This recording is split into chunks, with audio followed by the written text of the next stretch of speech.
Assalamualaikum warahmatullahi wabarakatuh. Kaifa halukum ya banati?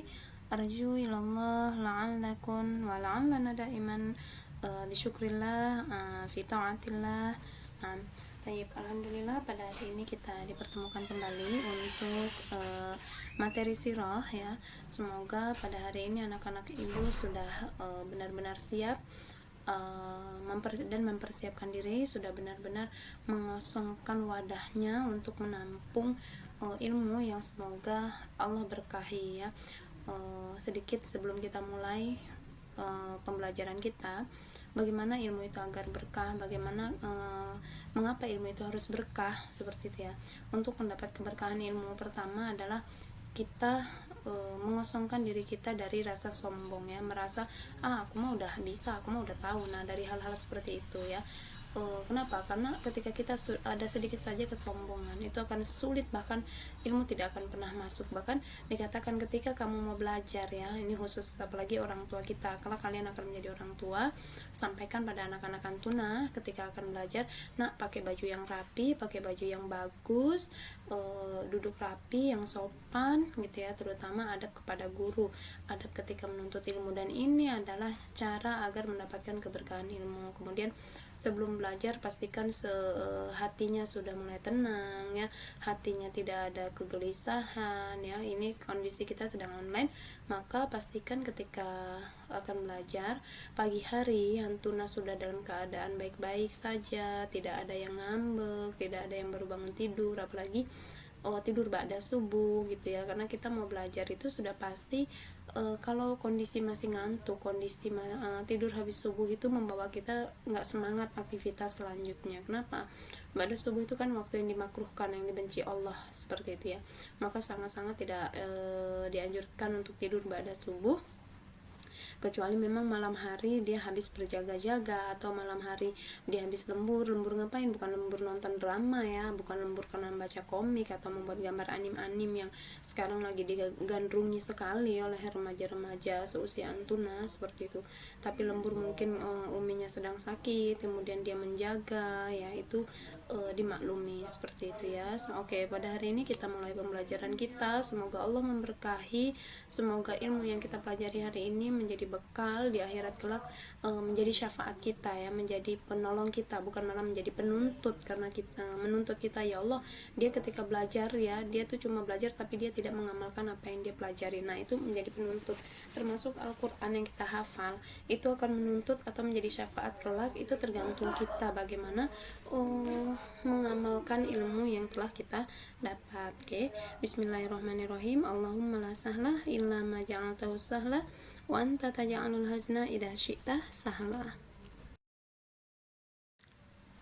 Baik, Ummul Mukminin Ummu Salamah ya. Ummu Salamah ini adalah salah satu dari istri Nabi dan mendapat gelar Ummul Mukminin ya. Masih ingat ya, seluruh wanita yang menikah dengan Rasul maka mereka mendapat gelar Ummul Mukminin, yaitu ibunya para orang-orang mukmin, baik itu laki-laki ataupun perempuan yang beriman, semua mengakui bahwasanya para istri Nabi adalah Ummul Mukminin ya. Berarti mahram dong Bu, kalau misal sama yang laki-laki boleh sebagaimana orang tua gitu kan, bersentuhan atau enggak, atau salim lah misalnya Bu, enggak ya.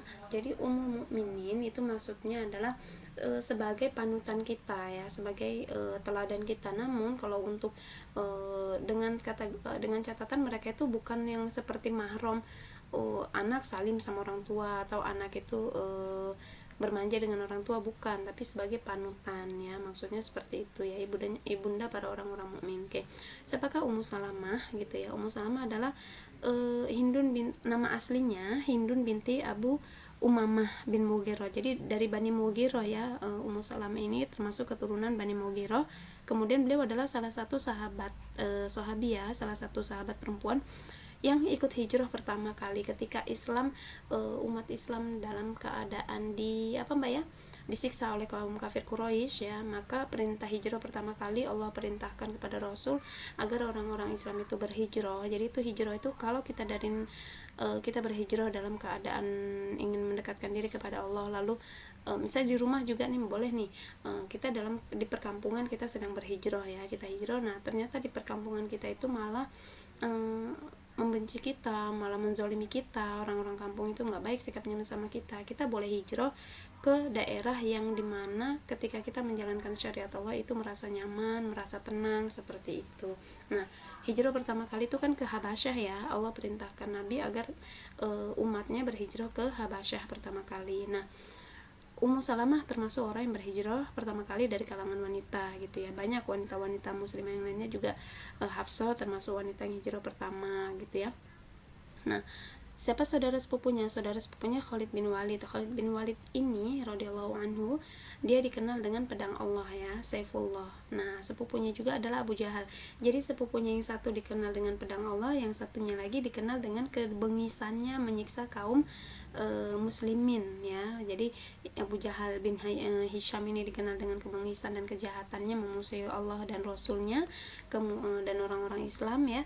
Kemudian Khalid bin Walid adalah seorang sahabat yang Khalid bin Walid ini masuk Islam setelah peperangan perang Uhud, Mbak. Nah, jadi nggak awal-awal masuk Islam, jadi ada setelah peperangan Uhud. Kan perang Uhud Khalid bin Walid sempat memenangkannya ya. Setelah dimenangkan kaum muslimin, Khalid bin Walid melihat kaum muslimin sedang lengah karena harta ghanimah. Nah, Khalid bin Walid menyerang kaum muslimin. Nah, itu dia jadi berislam setelah peperangan Uhud seperti itu. Nah, ayahnya Ummu Salamah ini diberi gelar dengan Zat Ar-Raqib. Zat Ar-Raqib ini pemberi bekal para musafir karena saking dermawannya ya.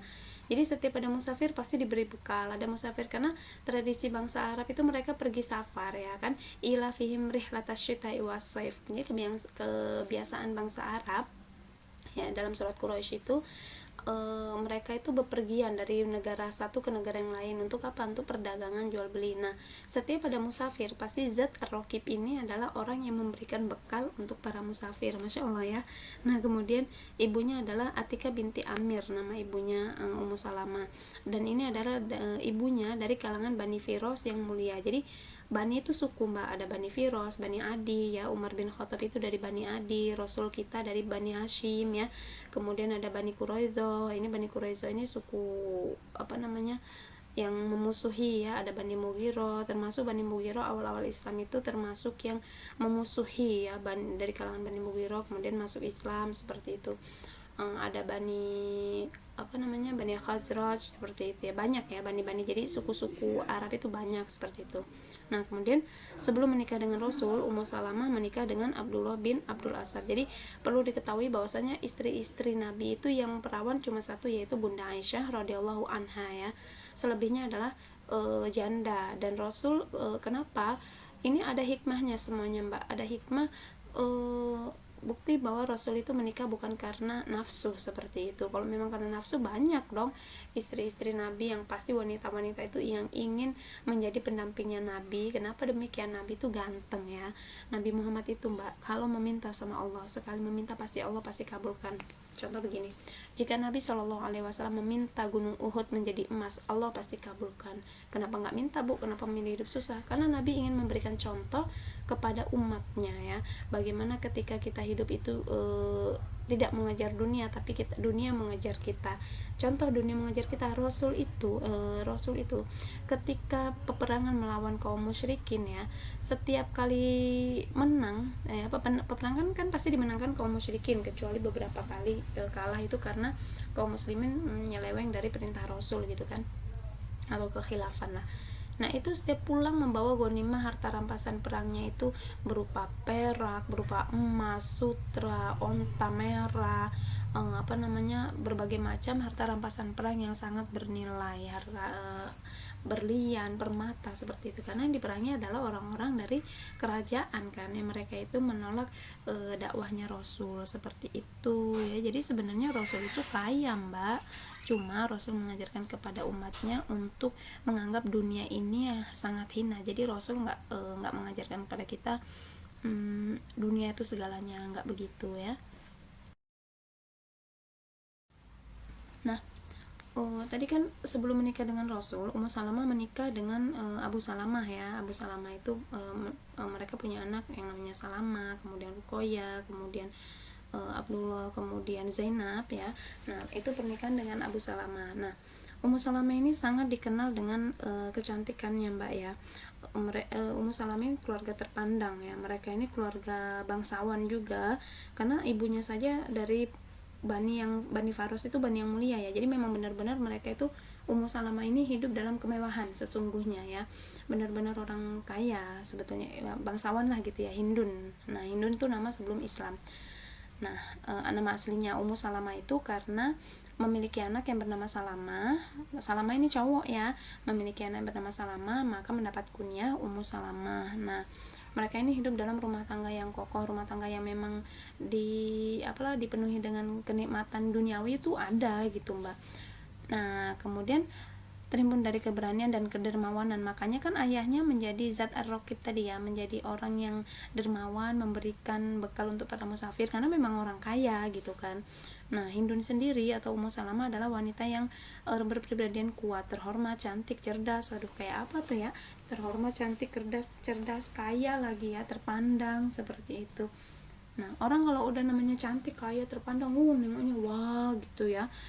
Nah, kemudian dia banyak yang menyukai, Mbak. Jadi banyak sekali lelaki yang ingin meminang Ummu Salamah ini, Hindun ini. Tapi ternyata yang diterima adalah seorang lelaki terpandang juga dari bangsa Quraisy ya. Jadi dari bangsa Quraisy, dia adalah seorang penunggang kuda terkenal, kemudian pemberani dan pahlawan. Siapakah dia? Abdullah bin Abdul Asad atau Abu Salamah. Jadi mendapat kunyah Abu Salamah karena anaknya bernama Salamah yang pertama ya. Nah, kemudian keduanya memeluk Islam ketika Rasul menyebarkan dakwah Islam. Keduanya langsung memeluk Islam, mengikuti risalah Muhammad Shallallahu Alaihi Wasallam. Maka mereka termasuk orang-orang pertama yang masuk Islam ya, memeluk agama Allah. Bagaimana hijrahnya ke Habasyi? Nah, karena mereka termasuk dari orang-orang yang pertama memeluk Islam, kemudian mereka juga merasakan betapa kejamnya, betapa bengisnya orang musyrik Quraisy ya, menyiksa kaum muslimin. Nah, termasuk Ummu Salamah dan Abu Salamah merasakan penyiksaan itu, merasakan gangguan-gangguan yang luar biasa ya dari kaum Quraisy seperti itu.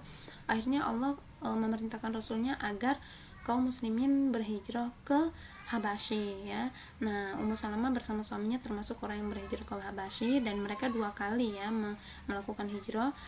Di negeri itu pula Ummu Salamah melahirkan anak laki-lakinya bernama Salamah di negeri Habasyi itu ya. Lalu kembali ke Mekah sesudah robek akta pemboikotan yang menempel di dinding Ka'bah. Jadi mereka itu masih berada di mana, Mbak, namanya, di Habasyi beberapa waktu lamanya. Nah, mereka berpikir ya, kaum muslimin ini berpikir, oh mungkin sudah beberapa waktu lamanya udah berhenti nih orang-orang kafir Quraisy, musyrik Quraisy udah berhenti mengganggu mereka, udah mungkin malah mereka sudah masuk Islam seperti itu. Ternyata itu jebakan, Mbak. Benarlah, ternyata kaum muslimin yang dari Habasyi kembali ke Mekah setelah mendapat kabar kan ada itu akte pemboikotan yang ditempel di Ka'bah itu sobek ya, ada yang berkhianat gitu kan, sobek. Nah, mereka berpikir bahwasanya orang-orang kafir musyrikin itu udah memeluk Islam juga, udah dibatalkan lah perjanjian pemboikotan itu ya. Nah, ketika mereka kembali ke Mekah, kaum muslimin yang hijrah di Habasyi kaget. Nah, ternyata masih banyak penyiksaan terjadi, kaum kafir Quraisy masih menggencarkan kejahatan mereka, kebengisan mereka dalam mengganggu orang-orang Islam ya, kaum muslimin. Akhirnya setelah hijrah dari Habasyi itu adalah terjadi perintah hijrah kedua, yaitu hijrah ke Madinah. Nah, ini ada perjalanan yang sangat sedih sekali ya, luar biasa perjuangan Ummu Salamah ini, Mbak. Nah, sesudah Abu Salamah dan istrinya kembali ke Mekah, karena mereka menyangka bahwa ini dia orang-orang kafir Quraisy menyerahkan diri dan memeluk agama Allah, namun gangguan dan himpitan masih menyerang para sahabat. Nah, maka Nabi mengizinkan para sahabat untuk hijrah ke Yasrib. Yasrib itu di mana? Yasrib itu di Madinah, bukan di Madinah. Yasrib itu Madinah gitu ya. Jadi Madinah pada zaman dulu namanya Yasrib. Nah, terjadilah hijrah kedua. Hijrah pertama kan ke Habasyi, kemudian hijrah kedua Yasrib ke Madinah. Perjalanan hijrahnya ini luar biasa sekali ya.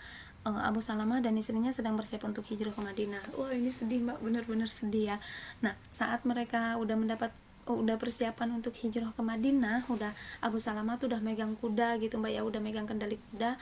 Terus Ummu Salamah udah megang Salamah bayi, Salamah kecil itu kan Salamah baru lahir mbak ya, karena kan lahirnya di Habasyi, kemudian baru beberapa waktu di Habasyi dapat kabar kalau pemboikotan yang nempel di dinding Ka'bah itu sobek, akhirnya mereka kembali, mungkin baru beberapa bulan lah atau belum sampai setahun seperti itu kan.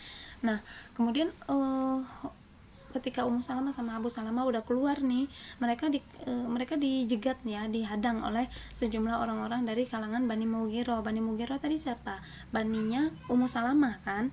Nah sedangkan suaminya dari Bani Quraisy kan. Nah Bani Quraisy sama Bani Mughirah tuh nggak akur gitu kan. Nah Bani Mughirah ini menghadang ya, jadi dari sukunya Ummu Salamah ini menghadang, kemudian merebut tali kendali onta ya yang ditunggangi oleh Ummu Salamah dan Salamahnya. Nah kemudian orang-orang tadi memisahkan Ummu Salamah dan suaminya, jadi itu kayak diperebutkan gitu loh, dipisahkan antara Ummu Salamah dengan Abu Salamah gitu kan, sampai saking ributnya untuk menghalangi mereka untuk berhijrah ke Madinah begitu kan, dari Bani Mughirah menahan Ummu Salamah ini, akhirnya sampai berebut lah. Jadi dari bani bapaknya ya, bani bapaknya tadi siapa sih? Bani Quraisy kan, dari bangsa Quraisy.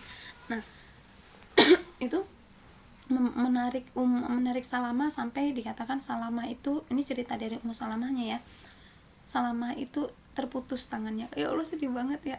Jadi ketika Ummu Salamah mau berangkat hijrah ke Madinah bersama Abu Salamah, Abu Salamah tuh dihadang ya, kemudian direbutlah oleh Bani Mughirah tali kendalinya yang ditunggangi Ummu Salamah.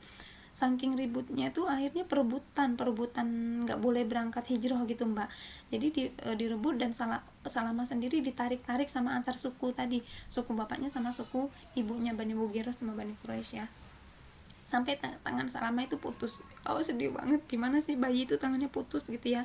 Akhirnya tertahanlah Ummu Salamah, sedangkan Abu Salamahnya udah pergi duluan gitu mbak. Abu Salamahnya udah berangkat duluan. Nah gara-gara Bani Mughirah ini menahan Ummu Salamah, dan Salamah juga terpisah. Salamah ini nggak sama bapaknya juga nggak sama emaknya mbak. Salamahnya ditahan sama suku dari bapaknya gitu mbak. Jadi bapaknya ke Madinah sendiri, Salamahnya nggak sama ibunya. Terus Ummu Salamah sendiri ditahan oleh Bani Mughirah seperti itu ya. Kemudian setiap pagi Ummu Salamah itu berada di lembah, terus dia merenung bersedih seperti itu, sampai ada setahun atau lebih ya, setahun lebih, sampai ada keturunan dari pamannya itu Bani Mughirah itu melihat kondisi Ummu Salamah, hai kalian, kenapa mengatakan kepada kaumnya ya, jadi laki-laki dari keturunan pamannya tadi, pamannya Ummu Salamah ya, Bani mereka sendiri gitu kan, kenapa kalian itu menyangsarakan seorang wanita, kalian itu memisahkan dia dengan anak dan suaminya. Sedih banget ya, dipisahkan demi demi perjuangan mempertahankan keislaman. Jadi seperti itu mbak, orang-orang terdahulu demi cintanya kepada Rasul ya, demi mempertahankan keislamannya, cintanya kepada Allah dan Rasul, mereka itu sampai rela. Buktinya Ummu Salamah sendiri tidak menyatakan murtad kan. Ummu Salamah bertahan dengan keislamannya, dia terpisah dari anaknya, dia nggak tahu kondisi anaknya, juga nggak tahu kondisi suaminya seperti itu. Bahkan kondisi anaknya tangannya putus ya, ditarik oleh kaum suaminya gitu kan, tapi juga nggak ditahan sama bapaknya, nggak dibawa sama bapaknya gitu mbak. Akhirnya Abu Salamah hijrah sendiri, anaknya ditahan sama kaum dari bapaknya, terus Ummu Salamah ditahan sama kaum Bani Mughirah seperti itu ya. Nah lalu pergilah Bani Mughirah kepada Ummu Salamah dan mempersilahkan Ummu Salamah untuk pergilah temui suamimu jika kamu mau. Dan Bani Asad Bani Asad, jadi Bani Asad itu adalah suku dari bapaknya ya, dari bapaknya Salamah, dan mengembalikan Salamah pada ibunya saat itu pula. Jadi ada Bani Asad, Bani Mughirah, ibunya ditahan oleh Bani Mughirah, anaknya ditahan oleh Bani Asad, bapaknya udah berangkat hijrah ke Madinah setelah perebutan itu ya, perebutan Salamah. Sedih banget, sedih nggak sih mbak? Kalian coba dibayangin deh kondisi memperjuangkan syariat Islam, sedangkan sekarang ya, sekarang kita itu berislam itu sangat bebas, kita berislam itu tidak ada gangguan. Paling gangguan yang mengganggu kita tuh apa sih? Orang-orang sekitar kita, pakaiannya gitu banget sih, kayak emak-emak tua banget, paling gitu kan. Nah apalagi kalau remaja tapi tidak bisa menjaga kebersihan badan, wah habis deh itu dikatain. Tapi nggak seberapa dengan ujian yang dihadapi oleh wanita-wanita muslimah pada zaman itu. wanita-wanita muslimah yang benar-benar mereka memperjuangkan syariat Muhammad. Ya Allah, sedih banget. Sedih mbak, baca deh bukunya mbak, ini mah nggak seberapa ya, bukunya tuh detail banget ya. Nah, apa yang bisa kita petik dari kisah Ummu Salamah ini ya? Ujian itu sudah sunatullah mbak. Jadi kalau kita hidup nggak ada ujian itu nggak mungkin. Bahkan ketika kita menghadapi hijrah pertama kali nih, teman-teman yang tadinya hidupnya masih mungkin yang dari negeri, mungkin agak bisa bebas ya, bebas artiannya itu sama teman cowok no problem, sama guru juga nggak ditegur kan kalau punya teman cowok ini yang dari negeri misalnya, atau chatting sama temen cowok itu biasa gitu, jalan boncengan sama temen cowok itu biasa, upload foto biasa.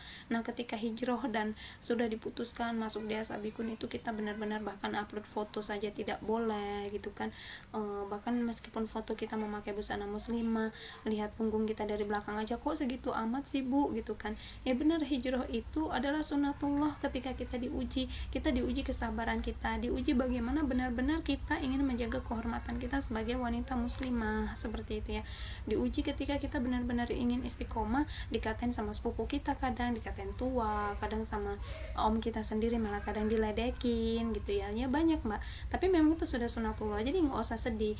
Memang kaum muslimin ketika sedang berhijrah sudah pasti diuji, dan itu sudah sunatullah, sudah memang begitu perjalanannya ya.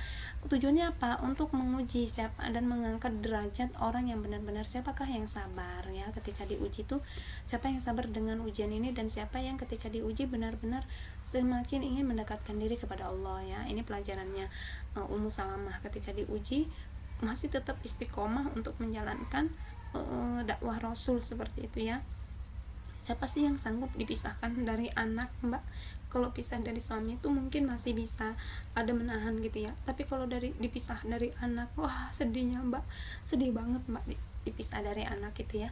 Nah kemudian sabar itu terbaik, dan sabar itu adalah sikap yang terbaik dan mengharap-harap dari Allah dan makhluk yang baik. Jadi ketika dikatakan sabar itu begini, saat diuji kita langsung mengucapkan innalillahi wa inna ilaihi raji'un, lalu kita memohon pertolongan Allah, kita memohon minta dikuatkan oleh Allah, bukan malah begini, ya Allah tahu nggak aku begini dan begini, terus temennya bilang sabar, iya sih aku ini udah sabar lah, sabar dari mananya gitu ya. Sabar itu di awal bukan di akhir ya. Kalau di akhir namanya apa mbak? Pendaftaran, penyesalan ya. Kalau di awal pendaftaran ya, sabar itu di awal mbak. Jadi ketika kita diuji dengan ujian yang memang Allah berikan, karena setiap kehidupan itu pasti ada ujian ya, nggak ada orang hidup nggak ada ujian. Bahkan ketika kita diberi kenikmatan oleh Allah, itu juga ujian merupakan kenikmatan. Ketika diberi kenikmatan, kamu tuh bersyukur nggak, atau kamu malah sombong, atau malah kamu merasa udah aku mah dapat kenikmatan gini memang karena akunya pinter, karena akunya jago jualan misalnya ya. Bukan, semua kita hidup itu atas pertolongan Allah. Bahkan kenikmatan yang Allah beri itu adalah bentuk ujian juga, dan ujian yang paling sulit adalah ujian kenikmatan, seperti itu ya. Kemudian teguh dalam menjalankan agama Allah serta balasan untuk kesabaran dan kejujuran. Ketika kita semakin istiqomah di jalan Allah, maka kita semakin iman kita semakin kuat, maka Allah akan menjadikan kita orang yang kuat, Allah akan menjadikan kita orang yang teguh, Allah akan menjadikan kita orang yang tegas ya. Dan Allah akan memberikan balasan yang luar biasa untuk orang yang benar-benar jujur pada dirinya. Kalau jujur pada Allah dan Rasul itu udah harus ya. Kalaupun kita berbohong, Allah dan Allah itu udah pasti tahu ya. Allah itu udah pasti tahu, karena Allah itu maha mengetahui baik yang terang-terangan atau yang sembunyi-sembunyi. Allah itu maha tahu, seperti itu. Dan kejujuran ini adalah hal yang sangat sulit kita dapat untuk saat ini. Kenapa demikian? Terkadang jangankan sama orang lain, kita pada diri kita sendiri aja sering berkhianat, seperti itu ya. Jadi kejujuran ini memang luar biasa sekali, harus di-push terus ya mbak ya. Jangan sampai karena ketakutan akhirnya melakukan sebuah kebohongan. Jangan membohongi diri sendiri, seperti itu ya. Maka berbuat jujurlah agar Allah memberi balasan yang luar biasa untuk kita. Kejujuran sendiri juga akan membawa kita pada keselamatan. Ya, ibu sendiri ketika ibu melakukan kebohongan, pernah nih ibu melakukan kebohongan sama bapak ibu tuh. Nah, rasanya itu ya Allah luar biasa sekali, mbak, ketakutan, gak nyaman. Bohongnya apa coba? Ibu pernah ngambil uang bapak ibu 5.000 rupiah, dan itu waktu itu buat apa ya, buat jajan sih. Dan ibu tuh masih kecil, masih SD lah gitu mbak ya. Bapak ibu kan tahu ya kalau anaknya ada jajan lebih itu pasti tahu. Dan itu rasanya ya Allah takut, dan sampai sekarang ibu ingat, malu banget. Dan kalau ingat itu tuh sedih banget, ya Allah kenapa ya dulu aku begitu gitu ya, kenapa ya berani ngambil uang baba tanpa izin, padahal kalau izin mah pasti dikasih ya gitu. Tapi ibu tuh nggak tahu kenapa ngambil uang orang tua tanpa izin. Ya artinya tuh begini mbak, harta orang tua kita meskipun itu tergeletak di depan meja, kalau mau ngambil tuh ngomong, jangan asal ada ini nih, ada roti nih gitu kan, lewat, aduh lapar ambil aja gitu, habis itu nggak ngomong sama orang tua. Terlepas mungkin orang tua kita mengizinkan, karena ternyata itu adalah sikap yang sangat tidak baik sekali. Dan sampai detik ini ibu tuh merasa malu sekali kalau ingat itu. Ibu tuh sama bapak ibu tuh kayak malu banget gitu mbak, karena bapak ibu tuh baik banget. Bapak ibu tuh nggak pernah bilang enggak kalau anaknya minta gitu. Jadi tuh bener-bener malu, bapak itu orang yang baik gitu, ayah kita tuh orang yang baik gitu kan. Tapi ibu merasa berkhianat sama baba, dan sejak saat itu bener-bener nggak berani melakukan hal-hal yang memalukan lagi ya. Sebetulnya kalau dibilang nyuri itu bukan ya, karena karena orang tua ibu biasa meletakkan uang di meja, terus kalau mau jajan tuh ambil di meja gitu ya. Nah, tapi saat itu ibu tuh memang nggak ngomong. Biasa kan kita habis ngambil terus, Umi tadi adek jajan sekian gitu. Nah itu tuh ibu enggak gitu. Bapak ibu itu cuma ingin menguji kok nggak izin gitu. Jadi segala sesuatu harus izin. Hatta kita masuk ke kamar orang tua kita, hatta kita melihat HP ayah kita mau pinjam HP ayah kita tuh harus izin. HP umi kita juga kita harus izin ya. Artinya segala harta orang tua, anak itu harus izin. Kalau orang tua nggak perlu izin. Orang tua itu nggak perlu izin untuk memakai harta anaknya, karena harta anak adalah harta orang tua. Harta orang tua antuna mau buka HP antuna itu nggak perlu izin. Kalian password kayak apapun, umi itu kan privasi kakak, nggak ada ya. Privasi anak itu nggak punya privasi sama orang tua sebetulnya. Dalam Islam tidak ada seperti itu. Tapi anak tidak boleh sembarangan membuka HP orang tua. Anak juga nggak boleh sembarangan masuk ke kamar orang tua tanpa izin ya. Perlu diingatin ya anak-anak, ini adalah akhlak dalam Islam ya, akhlak dan pendidikan, dan biasakan. Karena dalam Al-Quran juga dikatakan anak-anak yang sudah sampai di usia hulumnya, artinya sudah masa balik dia, ketika dia masuk ke kamar orang tua itu harus izin ya, harus izin. Mi, kakak mau masuk kamar umi ya gitu, harus izin, jangan sembrono masuk. Kenapa?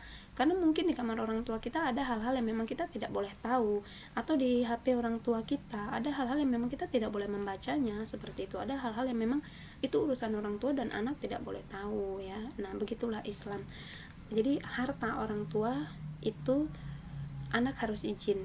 Harta anak atau barang milik anak, orang tua tidak perlu izin. Jadi anak tuh nggak punya hak ngomong, umi ini tuh privasi kakak, umi kenapa nggak izin buka HP kakak. Ya nggak ada mbak, nggak ada dalam Islam seperti itu.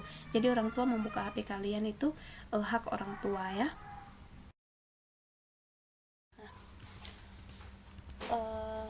Kehidupan baru di negeri hijrah. Jadi kan sudah akhirnya kan Ummu Salamah sudah menyusul suaminya ya di Madinah, kemudian bersama Salamah juga ya udah di Madinah menyusul ayahnya seperti itu. Nah mereka menjalani kehidupan baru bersama ya. Abu Salamah ini termasuk salah seorang yang ikut berperang pertempuran perang Badar dan perang Uhud ya, perang pertama dan kedua dalam Islam. Nah pada saat perang Uhud itu kan sebenarnya kaum muslimin itu udah menang ya mbak ya, perang Uhud kan di Jabal Uhud ya, di gunung Uhud kan. Kata Rasul nanti ketika itu tuh udah menang, pertama perang itu udah menang, tapi Rasul itu udah bilang sama pasukan pemanah. Jadi strateginya di atas gunung Uhud itu ada pasukan pemanah. Rasul udah pesan, walaupun nanti kita sudah menang, kemudian sudah mendapatkan ghanimah, udah menang lah gitu, maka pasukan pemanah yang ada di gunung Uhud tetap bertahan untuk berjaga gitu. Ternyata karena pasukan pemanah melihat para sahabat udah menang, kemudian melihat mereka mengumpulkan ghanimah gitu kan mbak, pasukan pemanah tidak taat dengan perintah Rasul, mereka ikut mengumpulkan ghanimah di bawah gunung gitu kan peperangannya di bawah gunung Uhud gitu kan. Sedangkan pasukan pemanah ini adalah ibaratnya benteng untuk berjaga-jaga gitu kan. Nah, ketika tahu kondisi ini, Khalid bin Walid itu waktu itu belum masuk Islam ya, Mbak ya. Sepupunya Ummu Salamah kan, Khalid bin Walid. Nah, saat itu belum masuk Islam, dia tahu kesempatan itu. Wah, kaum muslimin lagi ini nih, lagi lengah dengan ghanimah itu gitu. Akhirnya Khalid bin Walid menyerang dari balik gunung Uhud. Nah, pada saat serangan yang kedua itulah kaum muslimin kalah, bahkan Rasul gigi geraham patah gitu kan. Abu Sa'id itu tuh sampai kalah telak gitu Mbak, sampai akhirnya Rasul terluka, banyak kaum muslimin yang syahid, kemudian termasuk Abu Salamah ini terluka di lengannya ya, lengan bagian atasnya luka parah ya. Dan akhirnya karena kejadian itu kan kaum muslimin mundur gitu kan Mbak. Karena kejadian itu Abu Salamah akhirnya beberapa peperangan tidak mengikuti karena harus mengobati lengannya dulu sampai sembuh ya.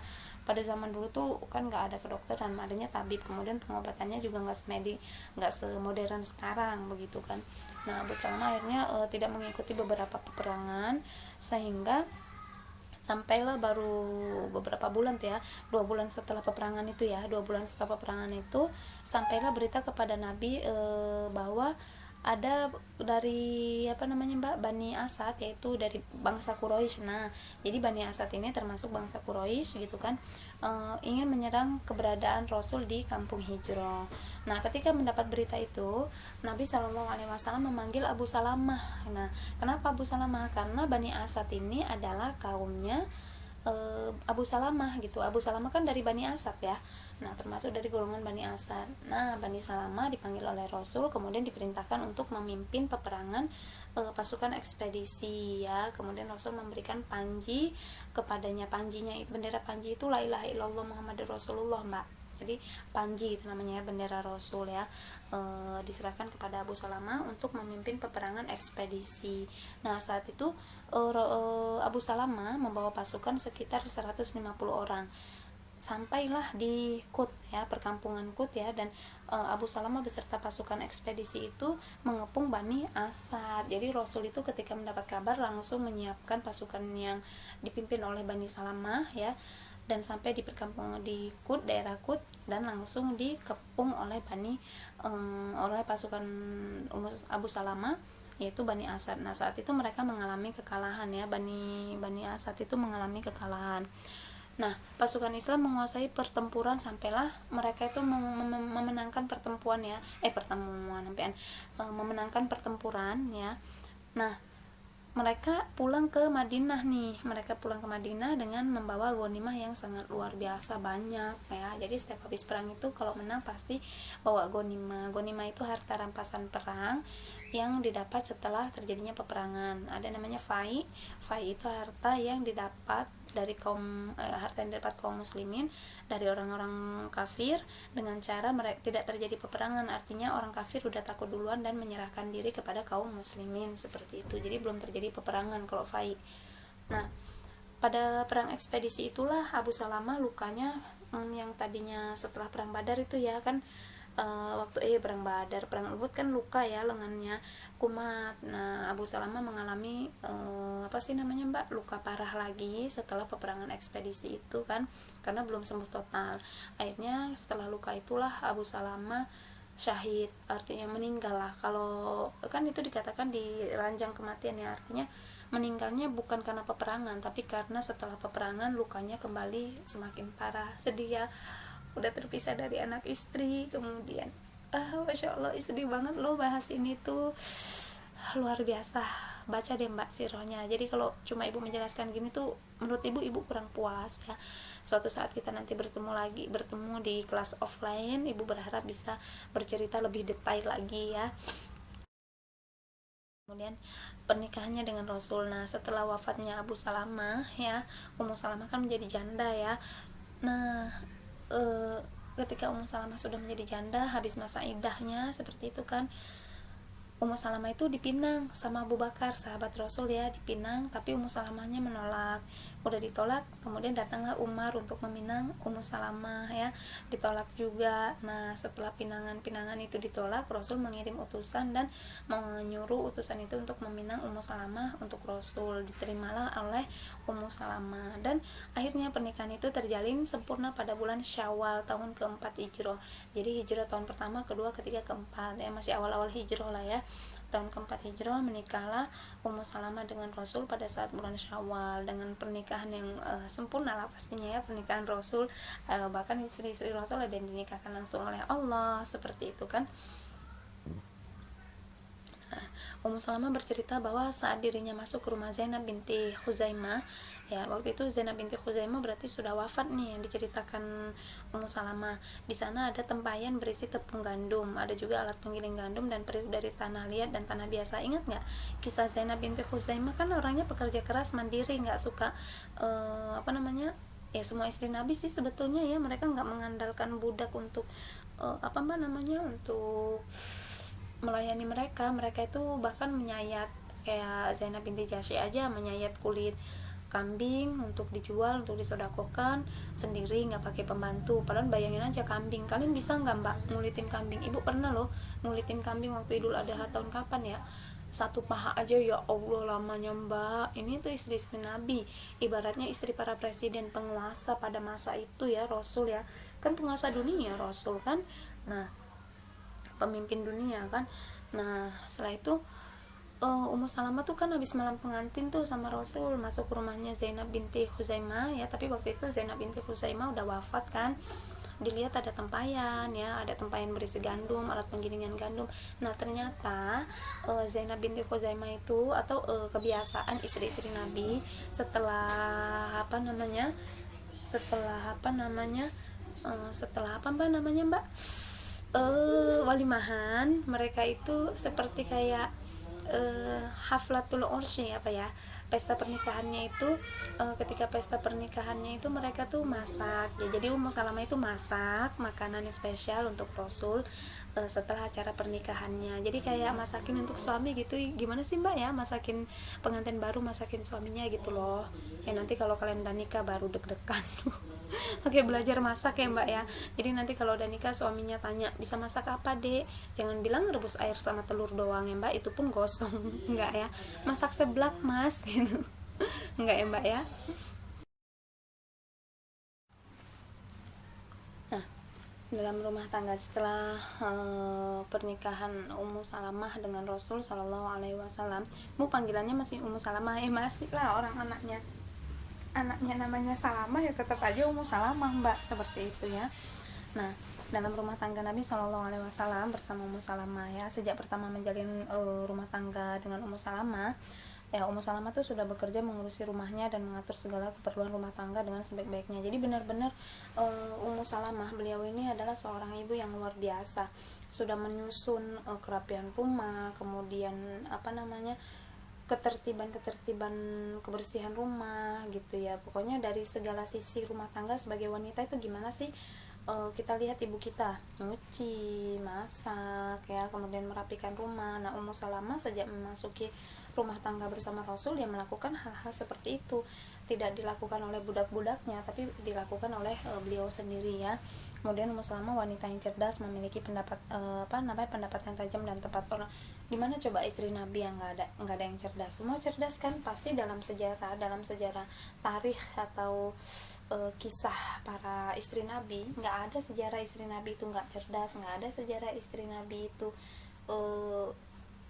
nggak ahli sodako, nggak ada sejarah istri Nabi nggak cantik.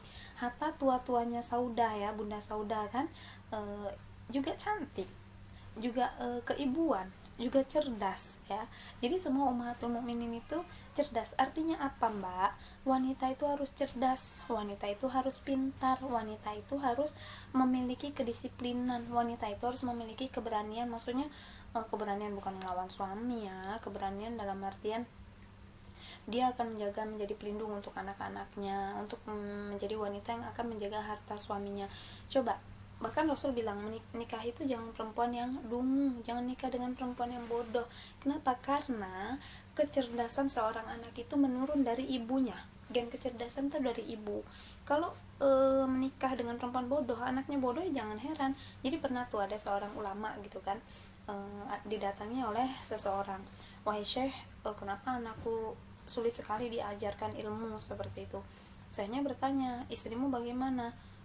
Apakah dia wanita yang cerdas? Tidak syekh. Ya udah, jangan berharap anakmu cerdas. Artinya wanita itu mbak, cantik tuh nggak cukup, cantik kaya tuh nggak cukup, tapi kalau diajak ngomong nggak nyambung gimana. Pada umumnya laki-laki itu fitrahnya laki-laki, uh, dia di usia 20 tahun suka perempuan cantik, usia 30 tahun suka perempuan cantik, usia 40 tahun suka perempuan cantik, 50 tahun suka perempuan cantik, 100 tahun sukanya perempuan cantik. Tapi kalau perempuan diajak ngomong cantik, kalau diajak ngobrol nggak nyambung, ya itulah yang akan menyebabkan terjadinya perselingkuhan. Satu, kalau dia nggak paham agama, dia akan mencari tempat yang nyaman untuk diajak ngobrol. Kalau dia orang paham agama, dia nggak mau selingkuh, tapi dia mau poligami seperti itu. Nah makanya kenapa kami para guru selalu mengingatkan, mbak, belajar yang sungguh-sungguh. Pun misal secara akademik kita itu tidak terlalu cerdas, tidak terlalu pintar, kita punya skill, kita bisa menjadi seorang ibu yang pandai memasak, jadi perempuan yang multi talentan ya, bisa nyuci, bisa apa namanya, nyuci mah harus ya, bisa jahit suami, jahit baju suami yang kancingnya pretel, atau menjahit saku suami atau celana suami. Itu kan kadang celana laki-laki itu kadang ada yang kebuka jahitan list-listannya ya mbak ya. Bisa memasak ya, misal anak pingin makan apa, mah pingin mie, pingin makan ini, oke gitu, karena ibunya itu tangannya multi talentan gitu kan. Bagaimana menjadi seorang wanita yang menjadi seorang ibu yang dibanggakan anaknya karena kecerdasan. Jadi terus terang ya mbak ya, anak itu akan bangga dengan ibunya yang pintar, bukan bangga dengan ibunya yang cantik ya. Tapi itu juga salah satu sih, ibuku cantik tapi kalau dikatain tapi bodoh gitu kan, nggak ada memang saya ngomong gitu, enggak. Artinya itu kalau seorang anak melihat ibunya itu segalanya bisa, ibunya pintar masak, ibunya pintar ngaji, ibunya pintar ngajarin dia belajar, ibunya itu ngajari dia kerapihan, itu tuh di mata anak ibu tuh adalah orang yang paling perfect, nggak ada perempuan lain. Itu untuk anak laki-laki. Kalau untuk anak perempuan juga sebetulnya seperti itu. Anak perempuan melihat ayahnya itu, kalau dekat dengan ayahnya adalah orang paling ganteng, ayahnya orang paling hebat, ayahnya orang yang paling bertanggung jawab, ayahnya adalah orang yang paling sayang. Itu kalau anak dekat sama orang tua. Makanya sejak sekarang adalah kesempatan kalian ini dekat dengan orang tua antuna. Jangan sampai ketidakdekatan dengan orang tua antuna menyebabkan kalian itu mencari tempat yang lebih nyaman, atau sudah dekat nih sama abi dan umi, tapi karena tadi pergaulan ya, temennya ngenalin, misalnya ngenalin cowok tuh, tahu nggak ini ada cowok loh begini, terus iseng-iseng, wah itu sakit hati banget tuh orang tua mbak, patah hati sih, lebih ke patah hati, kecewa. Ya Allah, ternyata cintaku kurang untuk anakku, ternyata anakku tidak mencintaiku sebagaimana aku mencintai anakku, ternyata dia masih mau interaksi. Itu tuh sedih banget mbak, sedih banget. Kenapa ketika seorang ayah menikahkan anak perempuannya menangis? Karena seorang ayah itu seperti merasa kehilangan cintanya. Wah sedih lagi nih, kalau cerita orang tua tuh sedih banget mbak rasanya. Gimana sih ya, cerita ayah tuh sedih lah pokoknya. Jadi sayang ya mbak ya sama orang tua ya, sama abi. Kalau abinya pulang kerja ya disayang abinya. Ih malu ibu, jangan malu ya, jangan malu. Nanti kalau kita udah punya suami, belum tentu kita bisa setiap hari melukin abi kita. Kayak ibu nih, ibu kangen banget sama babah ibu, apalagi udah corona ini kan. Kemarin janji mau datang bulan Mei, kok udah ada corona, orang tua ibu nggak bisa datang dan nggak boleh penerbangan begitu kan. Sedih ngeliat fotonya, bukan fotonya, kalau video call ngeliat wajah tuanya, sedih banget ya. Jadi yang sayang sama abi, yang sayang sama umi ya, jangan ngebantah, jangan bikin umi marah ya, mengalah gitu mbak ya. Jadi anak itu memang benar-benar harus taat sama orang tua, kecuali ketika orang tua menyuruh untuk bermaksiat seperti itu ya. Pokoknya sayang ya sama orang tua ya, kan kita nggak pernah tahu kapan usia orang tua kita diambil, juga sampai kapan usia kita ini ya kan. Yang sayang, uminya dibantuin masak, uminya dibantuin nyuci, uminya dibantuin beresin rumah ya. Kalau gitu kita semua bu yang ngerjain, no problem. Ibu punya seorang ustazah yang beliau itu anak terakhir, perempuan satu-satunya di keluarganya, ibunya sudah tua renta, beliau itu hafalannya sangat kuat. Ternyata beliau itu sangat berbakti pada ibunya yang sudah tua renta. Beliau sebelum berangkat menyetorkan hafalannya, beliau mengerjakan sebuah pekerjaan rumah, dari masak, beres-beres ya. Beliau asli orang Solo, dan waktu itu rumahnya memang dempet sama pondok kami, pondok ibu ketika di Ulul Albab Tahfidz ya. Masya Allah, luar biasa. Karena birrul walidainnya, Allah mudahkan beliau untuk menghafal, Allah mudahkan beliau untuk mudah dalam thalabul ilmi. Masya Allah banget mbak ya, kalau birrul walidain itu Masya Allah luar biasa. Kemudian malapetaka tidak akan menimpa kaum muslimin kecuali jika seorang istri melalaikan perannya mengasuh rumah tangga. Jadi sampai dikatakan seperti ini, jika baik wanita dalam sebuah rumah tangga, maka baiklah keluarganya. Jika baik wanita dalam suatu perkampungan, maka baiklah kampung tersebut. Jika baik wanita dalam sebuah negara, maka baiklah negara tersebut. Intinya, kebaikan dalam satu rumah tangga itu ada pada wanita ya. Jika wanita itu taat pada Allah, jika wanita itu menjaga kehormatannya, jika wanita itu menyayangi anak-anaknya, bahkan Nabi sendiri kan memuji wanita Quraisy itu yang menyayangi anak-anak kecil kan. Nah, jika wanita itu benar-benar wanita yang taat kepada Allah dan Rasul, maka selamatlah rumah tangganya mbak. Nah, tugas utama wanita setelah menikah adalah berbuat baik kepada suaminya, berusaha melayani sebaik-baiknya, lalu mengatur rumah tangga dan mendidik anaknya. Jangan melawan sama suami ya, jangan membantah ya, jangan banyak menuntut. Kenapa? Karena banyak wanita yang pada masa kini menuntut diberi lebih ya, karena melihat rumput tetangga lebih hijau. Akhirnya banyak suami yang melakukan korupsi ya, demi apa? Demi anak dan istrinya, biar gaya hidupnya juga tinggi seperti itu. Kasihan ya, kasihan laki-laki itu. Jangan banyak dituntut, mereka akan memberikan lebih ketika kita memberi lebih. Jadi gini, laki-laki akan, suami itu ya, ayah itu akan memberikan 10, kita beri 1, ayah akan memberi 10. Kita menyiapkan air minum nih untuk Abi nih, pulang kerja Abi udah ada teh hangat atau minuman kesukaan Abi itu apa, kopi pahit mungkin seperti itu kan, kopi hitam kita siapkan. Abi akan memberikan lebih-lebih untuk kita kasih sayangnya. Itu tipe laki-laki seperti itu, dikasih 1 maka dia akan memberi 10 untuk kita, bahkan lebih seperti itu ya.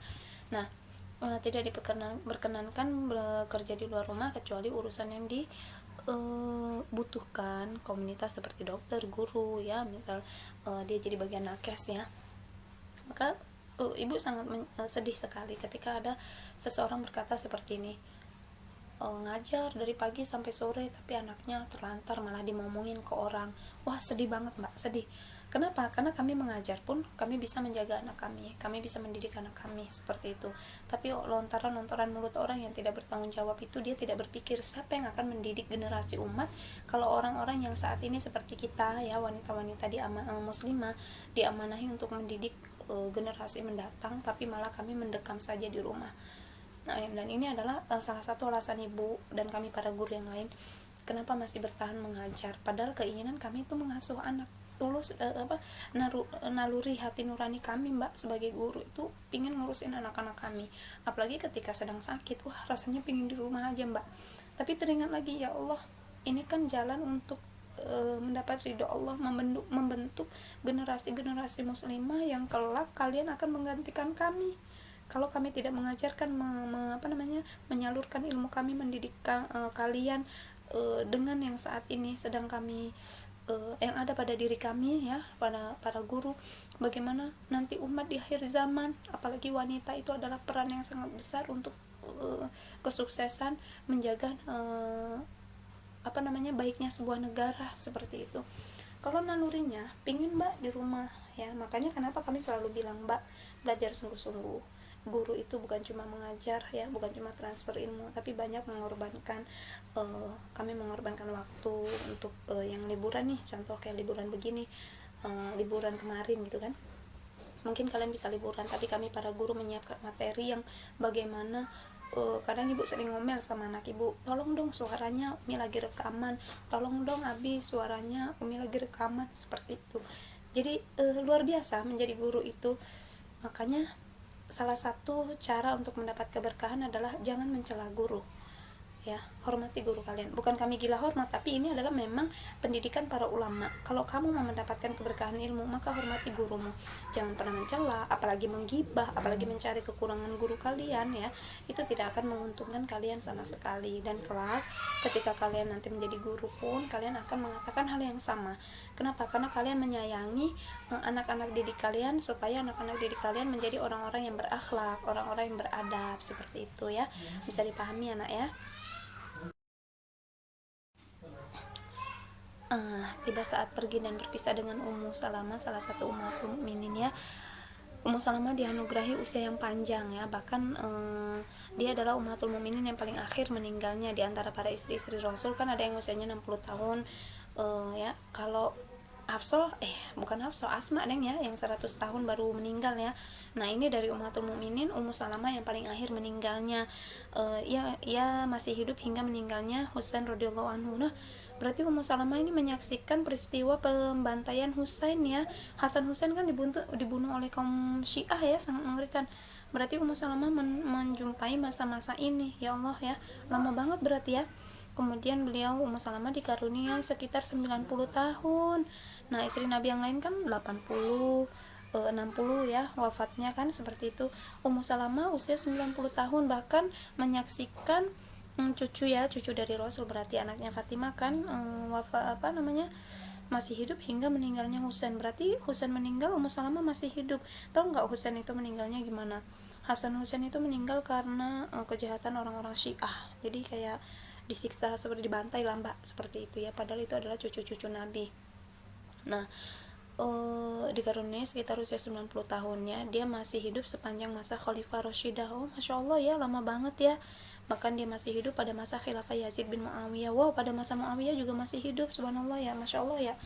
Berarti beliau orang yang banyak mengetahui sejarah perjalanan dari masa Rasul sampai masa Khalifah Arba'ah ya, Khalifah Abu Bakar, Umar, Utsman, Ali, kemudian pada masa Khalifah Yazid ya, pada masa masa Khalifah Rashidah. Kemudian Khalifah Rashidah itu Khalifah Rasyidin ya mbak ya, yang 4.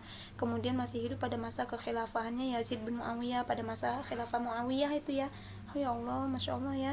Nah tak lama setelah itu ya Ummu Salamah meninggal dan jasadnya disolatkan oleh Abu Hurairah. Abu Hurairah juga lama ini hidupnya ya, kan Abu Hurairah termasuk sahabat Nabi. Dan kaum muslimin mengantarkan jenazah beliau ke Baqi. Baqi itu kuburan para ummatul mukminin mbak. Jadi ummatul mukminin ini dikuburkan di Baqi, kecuali Bunda Khadijah ya. Bunda Khadijah dikuburkan di Mekah gitu, karena akan meninggalnya pada tahun ke-10 setelah bebas dari masa pemboikotan 3 tahun lamanya itu kan. Nah wanita ini adalah wanita yang memberi bekal para musafir, karena memiliki ayah yang diberi gelar apa tadi, Zat Rafiq gitu ya, pemberi bekal orang-orang yang sedang bepergian ya, suka bawain bekal untuk para musafir ya, luar biasa dermawannya. Nah penutupan ya, alhamdulillah telah usai pembahasan kita tentang Ummu Salamah. Jadi kalau kita perhatikan pelajaran sirah ini sebetulnya sangat panjang sekali, tapi waktunya itu bagi ibu, kalau kita offline aja biasanya kita pertemuan satu judul bisa 3 kali pertemuan ya, satu judul. Nah ini satu judul kita habiskan. Ya kalau mau lebih detailnya boleh membaca buku Hayatus Sahabiyah ya, wanita-wanita di sekeliling Nabi, itu yang pernah ibu sampaikan. Pengen tahu bukunya kayak apa bu, boleh nanti minta difotoin ya, ibu kirimin fotonya boleh kalau pengen tahu. Jadi benar-benar itu buku yang enak dibaca, kemudian mudah dipahami. Oke, pertemuan hari ini kita cukupkan sampai di sini. Subhanakallahumma wa bihamdika asyhadu an la ilaha illa anta astaghfiruka wa atubu ilaik. Assalamualaikum warahmatullahi wabarakatuh.